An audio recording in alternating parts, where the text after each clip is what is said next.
Seid gegrüßt und herzlich willkommen bei den Dunkelwaldfeen.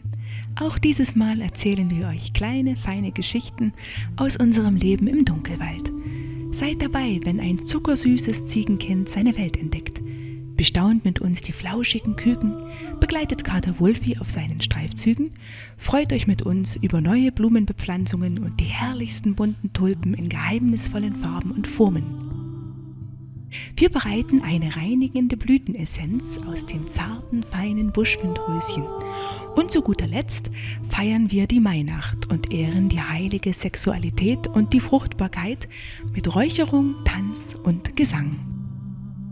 Und nun lehnt euch entspannt zurück und lasst euch von uns in die bezaubernde, geheimnisvolle Welt der Dunkelwaldfeen entführen.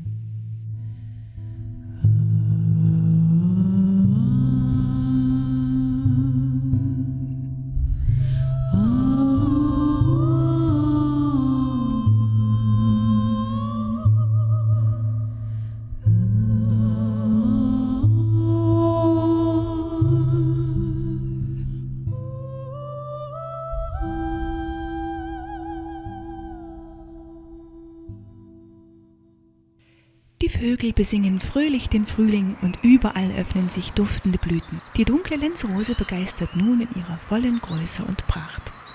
Leider hat nur ein Ziegenkind überlebt. 3 Kinder waren für die Ziege Zilli einfach zu viel, da sie das erste Mal Nachwuchs bekommen hat. Aber der hübsche kleine Hörnerhans ist wohlauf und wächst und gedeiht prächtig. Neugierig und vorwitzig erkundet er nun die Umgebung, aber immer im Schutz seiner Mama Zilli.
Geht der kleine Ausflug der Ziegenfamilie zu Ende und es geht zurück in den gemütlichen Stall.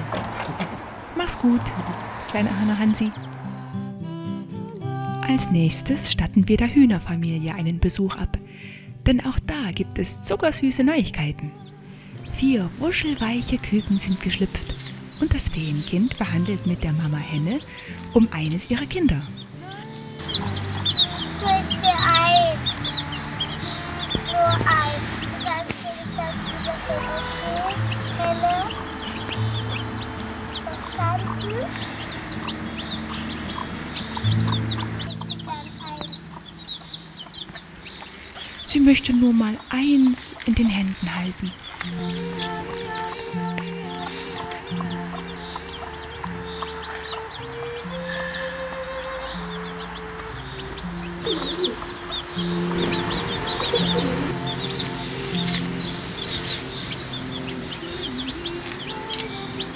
Ich möchte eins. Ich möchte gern eins.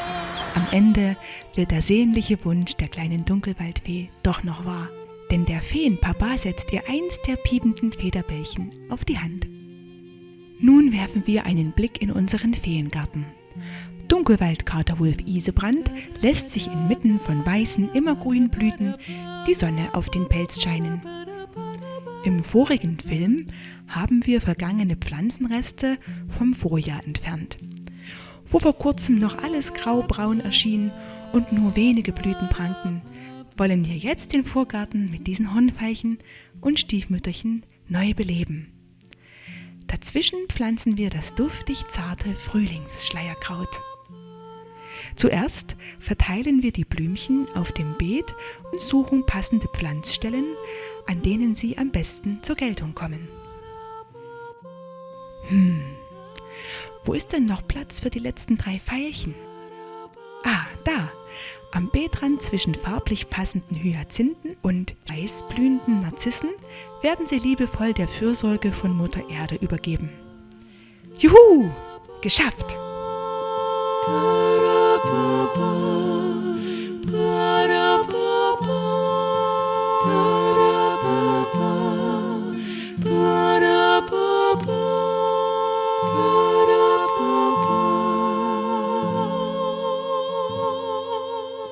Im Vorgarten wachsen viele Pflanzen, die jedes Jahr wiederkommen, wie das Immergrün, Pfingstrosen oder Salomonsiegel. Die Veilchen sollen lediglich die Zeit überbrücken und Farbe ins Spiel bringen. Ich freue mich jedes Jahr auf sie. Das hübsche Immergrün zeigt schon die ersten Blüten in Weiß und Lila und hat sich zu einem prächtigen Teppich entwickelt. Die Narzissenzwiebeln habe ich letzten Herbst gesteckt. Die Blumen im Vorgarten erfreuen mein Herz jeden Tag aufs Neue. Und auch der brave Kater scheint sich hier pudelwohl zu fühlen. Der Anblick schöner Blüten ist für mich sehr heilsam. Auch Blütenwässer oder Essenzen, wie sie durch Dr. Bach bekannt wurden, können uns innerlich stärken und uns von alten Lasten befreien. Wir möchten eine solche Essenz aus dem zarten Buschwindröschen herstellen. Es blüht rein weiß und trägt somit die Kraft der Erlösung, Erneuerung und Fröhlichkeit in sich. Ich habe eine hübsche Glaskaraffe mit gefiltertem Wasser gefüllt. In diese lege ich jetzt behutsam eine Blüte vom Buschwindröschen. Wasser ist das perfekte Medium, um Informationen und Schwingungen aufzunehmen. Ich gebe meine Liebe und die Bitte um Heilung und Kraft in das Wasser. Dieses Wasser ist eine reine Schwingungsessenz und trägt die gesamte feinstoffliche Energie der Pflanze, die wir hineinlegen. Es genügt sogar, einige Buschwindröschen direkt ans Wasser zu stellen, damit dieses seine Schwingung aufnehmen kann. Die Wirkung der Blütenessenz ist natürlich nicht direkt wissenschaftlich nachzuprüfen. Doch nur, wer an Magie glaubt, der wird sie auch erleben. Unsere Essenz enthält also keine Wirkstoffe, sondern die heilende Schwingung des Buschwindröschens. Vorsicht ist geboten, denn es ist giftig. Am Abend haben wir das Wasser bei einem Ritual im Frauenkreis zu uns genommen. Die Blütenessenz kann haltbar gemacht werden durch Zugabe einer Zuckerlösung und dann tropfenweise eingenommen oder als Auraspray verwendet werden. Das Buschwindröschen ist sehr zart und verletzlich, ebenso wie eine feinfühlige Seele, der manche Dinge oft viel zu nahe gehen und so Traumata entstehen können. Dieses kleine, feine Blümchen kann helfen, unsere inneren Wunden zu heilen, indem es uns mit seinem weißen Licht durchströmt, alte, belastende Themen herausbringt, welche dann in die Befreiung kommen, wenn wir sie nochmal bewusst durchwandern. Buschwindröschen wachsen an Orten, an denen eine große Kraft der Anderswelt vorherrscht. An Feenplätzen. Es öffnet den Zugang zu hochschwingenden Ebenen und kann helfen, Naturwesen wahrzunehmen und zu spüren.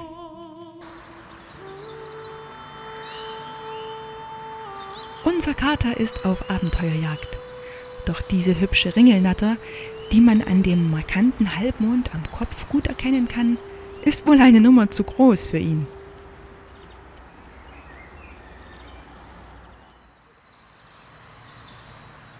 Sie hat uns bemerkt und schwupps ist sie weg. Die süßen Feenkinder spielen am liebsten draußen mit den Blättchen und Blümchen.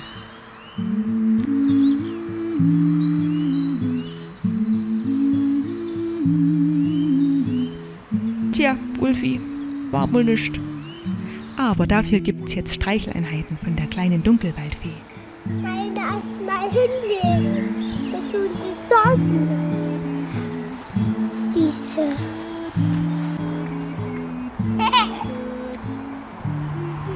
Und nochmal Kussel. Heide. Und auf Feuer. Ganz lieb sein.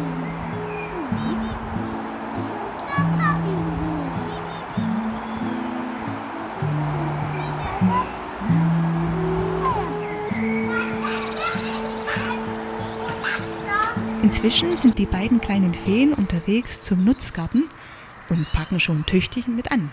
Ich auch mal das.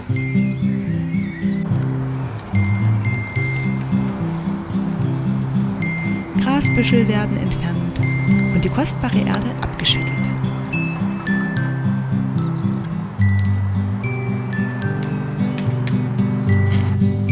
Will man das locker machen?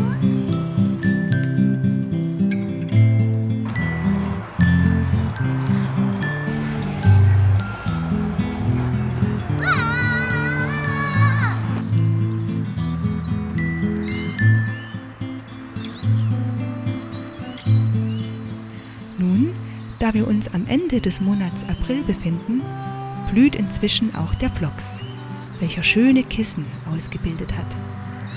Ebenso auch das magische Salomonsiegel mit seinen weißen Glöckchen. Und der Kater döst schon wieder zwischen den Blümchen. Seine Lieblingsbeschäftigung. Hä, Wulfi? Und endlich die lang ersehnte Tulpenblüte hat sich eingestellt. Besonders begeistert bin ich von dieser hier, mit der magischen Farbkombination von dunklem Purpur und hellem Karamell. Sie trägt den klangvollen Namen Slava. Auch dunkle und lila-weiße Tulpenschönheiten schmeicheln dem Auge.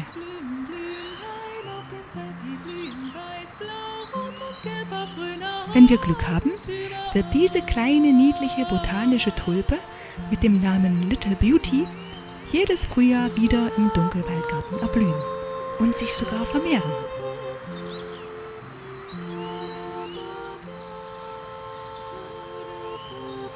Ach, es ist einfach wunderbar, wenn man jede freie Minute draußen inmitten von frischem Frühlingsgrün und den belebenden Farben der Blumen genießen kann.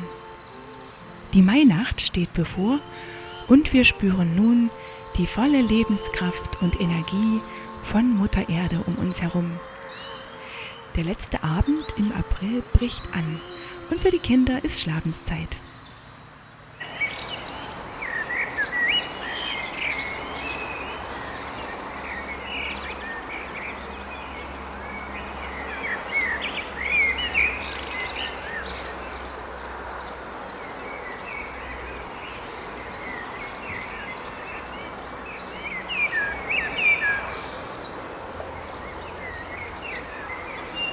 Der Abend ist einfach wundervoll und die Amselmänner sitzen hoch oben in den großen Bäumen und singen ihre bezaubernden Lieder.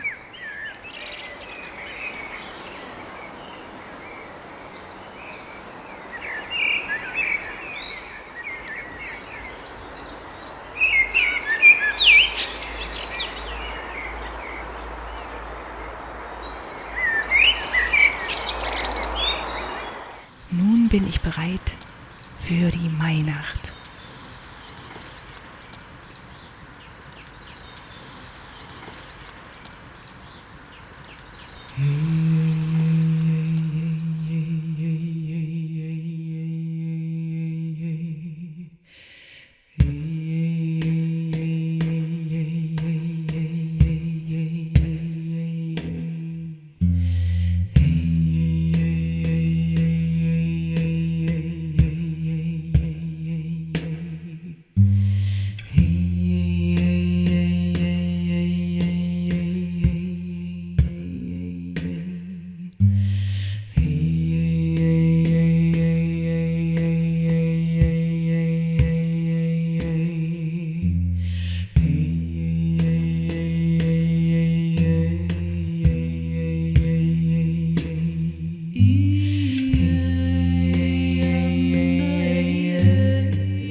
Einen segensreichen, fröhlich bunten Mai wünschen wir euch. Wenn dir diese Reise ins Reich der Dunkelwaldfeen gefallen hat, so teile diesen Film gern mit deinen Freunden.